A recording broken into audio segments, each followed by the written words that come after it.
Hello, everyone. Welcome back. I am Murdo Todd. I'm delighted to be joined by Matt Bonner, who takes on Darren Stewart July 1st at Cage Warriors 156 in Manchester. First off, how are we, mate? Yes, I'm really well, thank you, mate. How are you? Yeah, I'm doing well. We're not too far away now. What's the mindset like at the moment? Are you kind of just raring to get in there now? Yeah, I think this is for me the frustrating week because you're almost there, but you're not quite there.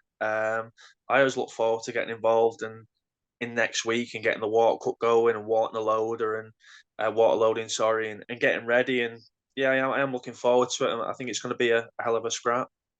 I know a lot of fighters, they complain about fight week and kind of their duties then. Is that something you kind of embrace? You enjoy that kind of side of things?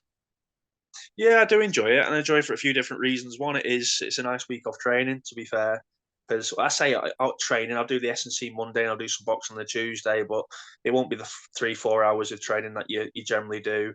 You taper down, you relax, and you recover more, and you focus on getting some good night's sleep and whatnot. So I look forward to it. And I'm not too fussed about the calories coming down or anything like that. It's nice to get it all moving and nice to get into fight week.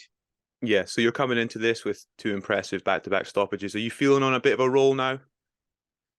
Yeah, I think it's nice to be back up at middleweight, and like you mentioned, to have those two good wins. Stoppages is generally what we all want. We don't want that judge's decision, whether it's a split or unanimous. We want finishes, and that's what the bigger promotions are looking for as well. It's a high finishing rate. So to kind of TKO Carlos and then do the same to Cadena, and didn't even go past the first round in the Cadena fight. It's what I'm looking for. It's hopefully another finish will crop up in this next scrap in Cardiff. So your opponent, Darren Stewart, he spent a number of years fighting in the UFC. How does he shape up against some of your former opponents? I think in terms of his qualifications, like you mentioned, he has fought a long time in the UFC.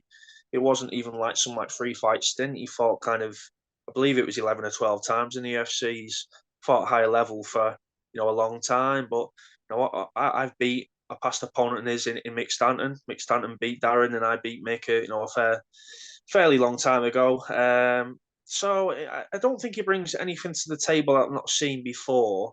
I think he's a decent package. I think he's got good power. I think his last fight he was showing a little bit more wrestling and grappling skills as well. So he's certainly a threat, and he's certainly not someone I've took lightly. When you look at his game, is there something that you see that you think, yeah, I can go in and stop this guy for sure? I think I can stop him anywhere as long as I go in and switch on. I've said this in quite a lot of interviews before. I kind of feel like every single coach I've worked with, every single striking coach has always said, listen, you've got a lot of power in your punches. You're a striker. I come from a predominantly striking background, but I only feel, in the 20 plus fights that I've had, that I've really committed in two of those fights. And one of them was the Matt Inman fight, and the other was the James Webb fight. And I demolished those two guys. So I see him as a threat everywhere, but I don't necessarily think he's massively better than me in any of the disciplines.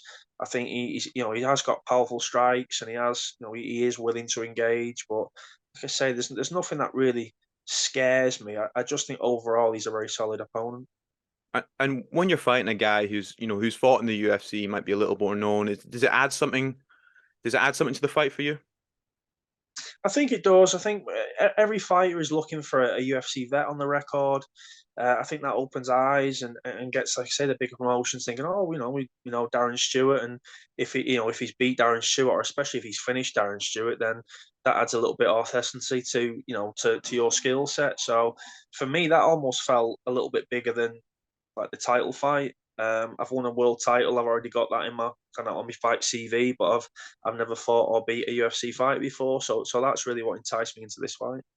And speaking of titles, if you're victorious in this one, is the title next? Is that what you want? I think it probably would be, like you mentioned, that would be, I've already won two fights. This will be the third win in a row. But I figured I'd have got the Stanton fight, before this. I thought when Stanton beat Curry, I was going to be the obvious next man in line, but that didn't pan out. So who knows? I'm going to focus on this fight and then see what happens after this win. Not long after your fight, Mick Stanton will be facing James Webb, two former opponents of yours. Is there a fight? Is there a side you favor in that fight? I think it's a tricky one. I think James probably will still have the grappling side. I think what James Webb can do, which Will Creek couldn't, is James will, if he can take Stanton to the ground, he'll be able to hold the position and control the position. That's what happened in their last fight because obviously they fought previous to this. Where I think is Mick actually used his boxing a little bit more. I think that's James Webb's kryptonite. I think he can be a little bit chinny, James. I think his boxing has his James Webb could box for 20 years and still be a bad boxer. That's what I think when I look at James, when I see his fight. So I think if Mick actually keeps it standing and commits, he can finish James. I think Mick plays the grappling game. I think he's going to be in trouble. Is there you've obviously beaten both guys. Is there a rematch that you would prefer?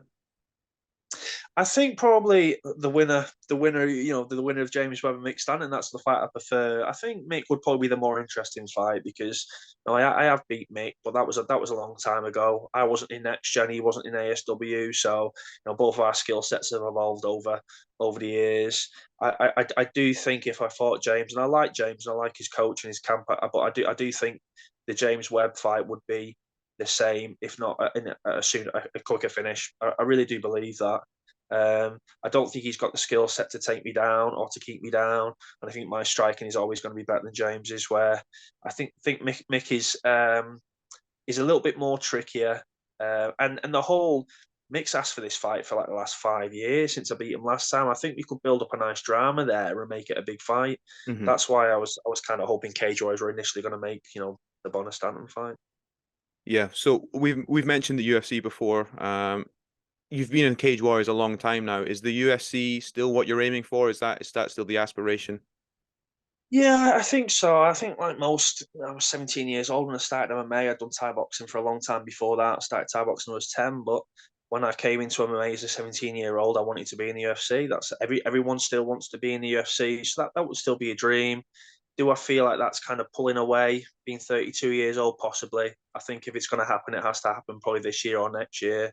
Um, but I still believe I have another 5, 6 years in this game. There's kids who are 10 years younger than me who get injured very easily. You can't last a fight camp, and I've never had a serious injury in my life, touch wood. So I think if my body holds up, I can quite comfortably last another 5, 6 years. Um, I would like to challenge myself on that higher level. Again, the dream was always the UFC, but if there was another promotion there, um, then that would be a possibility. The Cage Warriors contract is coming to an end. I've got 2 fights left on it, and it'd be interesting to see after those 2 fights what Cage Warriors would offer me, and maybe what other promotions might offer me as well. And do you think a Cage Warriors title secures a place for you in the UFC? Like what do you think you've got to do to get that call? It's tough because that's what it used to be. You'd win a Cage Warriors title, maybe you'd have to defend it, and then that would be the ticket to the UFC. But now with the Contender Series, it's kind of muddied the waters to some extent. You look at someone like George Hardwick, who for my money, he has everything the UFC would ever be looking for. He's a finisher. He's defending his belt, I believe, 2 or 3 times, 3 times possibly. He's young. He's quite charismatic. It's a wonder why he has to go through the Contender Series. I do think he should, got signed to the UFC straight away. He should have fought on the London card in July. So, yeah, it's a tough one.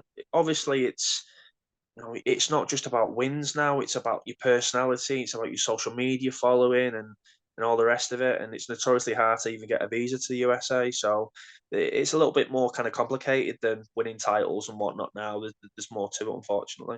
Yeah, there doesn't seem to be like a clear, you achieve this, you Mm. get that.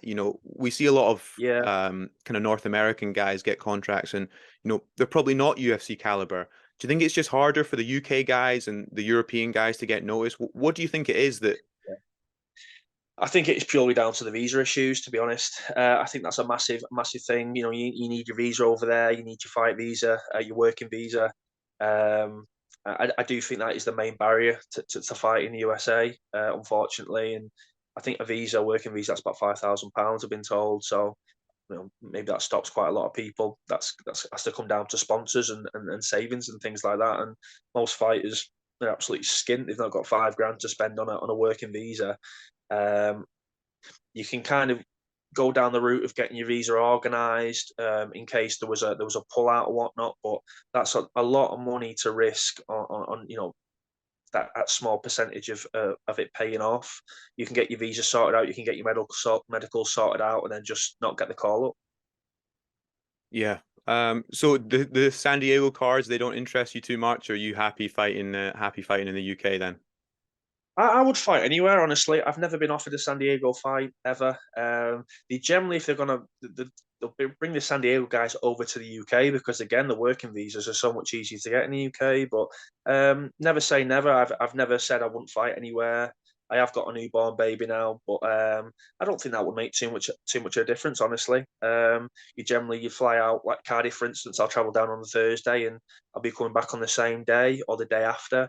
And I think that will probably be the same if it was San Diego or anywhere else in the world. So you mentioned George Hardwick in the Contender Series. Oban Elliott will be fighting on there as well. How do you think those two get on? I think they're both good. I think George, again, unfortunately for me, should have gone straight to UFC. I do think that. I think Oban Elliott, with him not winning a belt yet, I think he is a good. That's a good shout for a Contender Series. I think Yeah. someone over who's beat past world champions and myself, and he looked really good against James Sheehan. He looks like he's improving every time. I think he's the kind of person you want in a Contender Series. I think that's all the best to him. I think that is a good route for someone like himself. Again, I think George should well have been on his way to UFC without the Contender Series getting involved. Yeah, yeah, I agree with you. I think Hardwick should be straight in there. It's a strange one for me. I'm not sure they've got to kind of make some hype for the Contender Series or something, but Possibly, yeah, possibly. um, yeah. So anyway, last one from me. If you get the win against Darren Stewart, what do the next kind of ideal 12 months look like for you? What's the have you got a rough idea of what you want to be doing? I have kind of said this Darren Stewart fight. I'm going to focus everything on there. I've not really thought about any fights after that, but I am. I do enjoy being in the gym, and I do enjoy being in the gym and having a goal in mind. So I always like a minimum of 4 fights. This will be the second fight this year against Darren. So hopefully there'll be another 2 fights there somewhere. I mentioned just then about your contract having 2 fights left. So um, I would like to get those 2 fights over and done with, and then see what happens next. What Cage Warriors offer. I really enjoy fighting on Cage Warriors. I think I've fought on Cage Warriors 15 times now, which is probably I'd imagine, top 3. I think Jimmy Wallhead had slightly more, but I must be one of the most experienced guys on the roster. So it'd be nice to see what Cage Warriors offer, and maybe what other promotions might offer as well, and go from there. But at least 2 more fights this year, hopefully. Perfect. Well, thank you very much for your time. Best of luck. I'll be tuning in. Can't wait. Cheers, buddy. Thanks very much for having me on. Thank you very much, mate. Appreciate it. See you later.